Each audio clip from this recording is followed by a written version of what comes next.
Hi, it's Dr. Mankel again with video number 8 in the wellness series. The whole purpose of these videos is to give you tips and strategies and understandings of how to reach and be the healthiest possible in your life. And it requires some work and it requires some energy. So today's tip is one of the things that I hear a lot about is in the morning when I get out, I'm really stiff getting out of bed in the morning. And that can happen for a couple of reasons. One of them, some of you have some older injuries that we're working on, and you have to be patient as the spine changes, as we get through scar tissue and allow the improvements to occur. Some of you have, a lot of you have actually, is weak core musculature.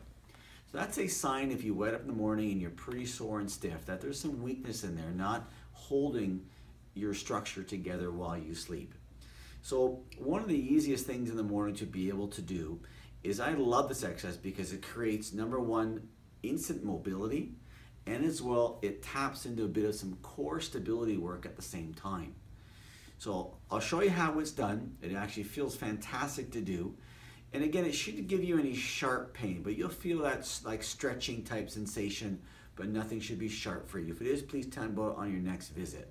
So this is what it actually looks like. You need to get onto the floor, or you can do it on the bed. So if you're having a really hard time moving, you can just run on the bed before you get up. So you either lie on the floor or on the bed. You put your arms out like a letter T, just like that. You'll bring your knees up to 90 degrees.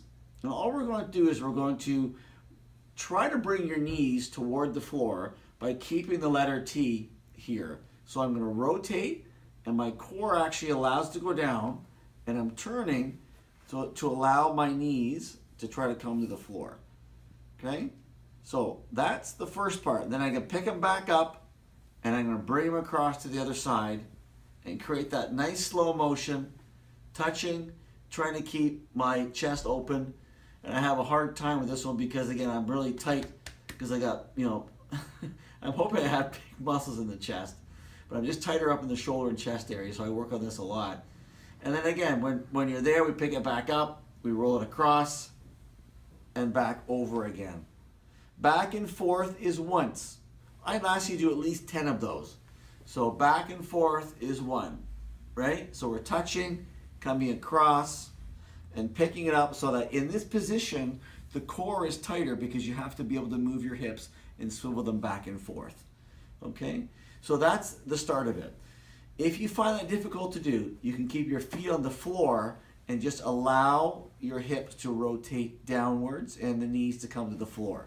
So that's a much more easier level, but you don't get much core stability or core involvement. So I do prefer the legs up at 90 degrees where you do this movement. Okay, so back and forth is one. So that exercise will help you immensely just to stimulate some core musculature, create some mobility, reduce that stiffness in the morning. And eventually what will happen is as your body starts healing itself even more, when the corrections occur within the office and the exercises, then again we can take them to another level, and I'll share in the video later on, we can add a bit more deeper levels of the core exercises. Hope you find that tip helpful, and we'll see you at your next visit. Bye for now.